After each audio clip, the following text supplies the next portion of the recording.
ಇನ್ನು ದೆಹಲಿ ಬ್ಲಾಸ್ಟ್ ಪ್ರಕರಣಕ್ಕೆ ಸಂಬಂಧಪಟ್ಟ ಹಾಗೆ ತನಿಖೆಯ ಟೈಮ್ನಲ್ಲಿ ಮೂರನೇ ಕಾರ್ ಈಗ ಪತ್ತೆಯಾಗಿದೆ. ಮೊದಲಿಗೆ i20 ಈ ಸ್ಫೋಟಕ ಇದ್ದಂತಹ ಕಾರ್, ಬ್ಲಾಸ್ಟ್ ಆದಂತಹ ಕಾರ್.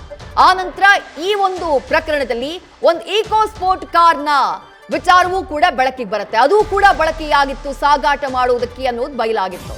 ಈಗ ಬ್ರೀಜಾ ಕಾರ್ನ ವಿಚಾರ ಬೆಳಕಿಗೆ ಬರ್ತಾ ಇದೆ. ಡೆಲ್ಲಿ ಬಾಂಬ್ ಬ್ಲಾಸ್ಟ್ಗೆ ಲಿಂಕ್ ಇರುವಂತಹ ಮಾರುತಿ ಬ್ರೀಜಾ ಕಾರ್ನಲ್ಲಿ ಸ್ಫೋಟಕವನ್ನ ಸಾಗಿಸಿ ಬ್ಲಾಸ್ಟ್ ಮಾಡೋದಕ್ಕೆ ಪ್ಲಾನ್ ಅನ್ನ ಹಾಕೊಂಡಿತ್ತು ಈ ಡಾಕ್ಟರ್ ಟೆರರ್ ಮಾಡ್ಯೂಲ್. ಅಲ್ ಫಲಾಹ್ ವಿವಿ ಬಳಿಯೇ ಈ ಬ್ರೀಜಾ ಕಾರು ಸಿಕ್ಕಿದೆ.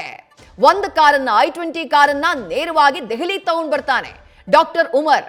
ಅದರಲ್ಲಿ ಸ್ಫೋಟಕಗಳನ್ನ ಸಾಗಾಟ ಮಾಡೋದಕ್ಕೆ ಎಲ್ ಸಿಕ್ಬೀಳ್ತೀನೋ ಅನ್ನುವಂಥ ಭಯದಲ್ಲಿ. ಮತ್ತೊಂದು ಕಾರ್ ಸಾಗಾಟಕ್ಕೆ ಬಳಕೆಯಾಗಿದ್ದು ಅದು ಈಕೋ ಸ್ಪೋರ್ಟ್ಸ್ ಕಾರ್, ಅದನ್ನ ಕೂಡ ಬಳಕೆ ಮಾಡಲಾಗಿತ್ತು. ಅದರ ಜೊತೆಗೆ ಈ ಬ್ರೀಜಾ ಕಾರನ್ನ ಕೂಡ ಉಗ್ರರು ತಮ್ಮ ಉಗ್ರ ಚಟುವಟಿಕೆಗೆ ಬಳಸಿದ್ರು ಅನ್ನೋದು ಗೊತ್ತಾಗ್ತಾ ಇದೆ. ಫರೀದಾಬಾದ್ನ ಅಲ್ ಫಲಾಹ್ ವಿವಿ ಬಳಿಯೇ ಈ ಬ್ರೀಜಾ ಕಾರ್ ಪತ್ತೆಯಾಗಿದೆ.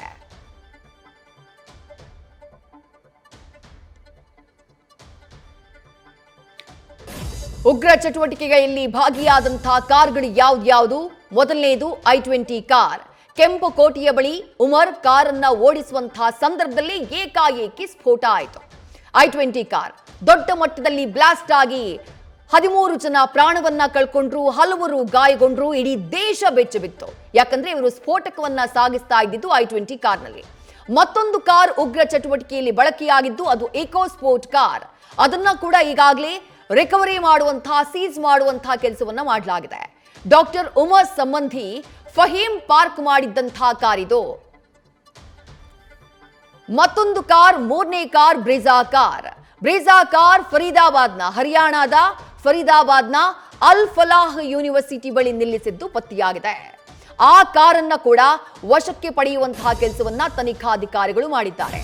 ಅಂದ್ರೆ ಸಾಗಾಟಕ್ಕಾಗಿ ಈ ಕಾರ್ಗಳನ್ನ ಬಳಕೆ ಮಾಡಲಾಗ್ತಾ ಇತ್ತು. ಯಾವಾಗ ಫರೀದಾಬಾದ್ನ ಅಲ್ ಫಲಾಹ್ ಯೂನಿವರ್ಸಿಟಿಗೆ ಸಂಬಂಧಪಟ್ಟ ಹಾಗೆ ರೇಡ್ಗಳಾಗುತ್ತೋ, ಈ ಡಾಕ್ಟರ್ ಮುಜಾಮಿಲ್ ಆತ ಸಂಗ್ರಹಿಸಿಟ್ಟಿದ್ದಂತಹ ಸ್ಫೋಟಕ 2900 kgಯಷ್ಟು ಸ್ಫೋಟಕಗಳನ್ನ ಜಪ್ತಿ ಮಾಡುವಂತಹ ಕೆಲಸ ಆಗುತ್ತೋ, ಅದಾದಂತಹ ನಂತರದಲ್ಲಿ ಯಾರು ಅಂಧರಾಗಿರ್ಲಿಲ್ವೋ, ಯಾರು ಅರೆಸ್ಟ್ ಆಗಿರ್ಲಿಲ್ವೋ ಆ ಉಗ್ರರಿಗೆ ಭಯ ಕಾಡಿತ್ತು.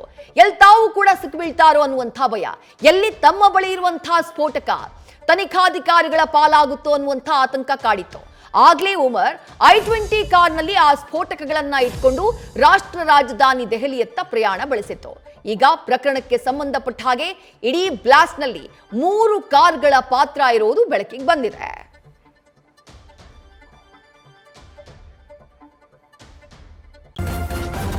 ನ್ಯೂಸ್ ಫಸ್ಟ್, ನಿರ್ಭೀತಿಯಿಂದ ನಿಮ್ಮ ಪರವಾಗಿ.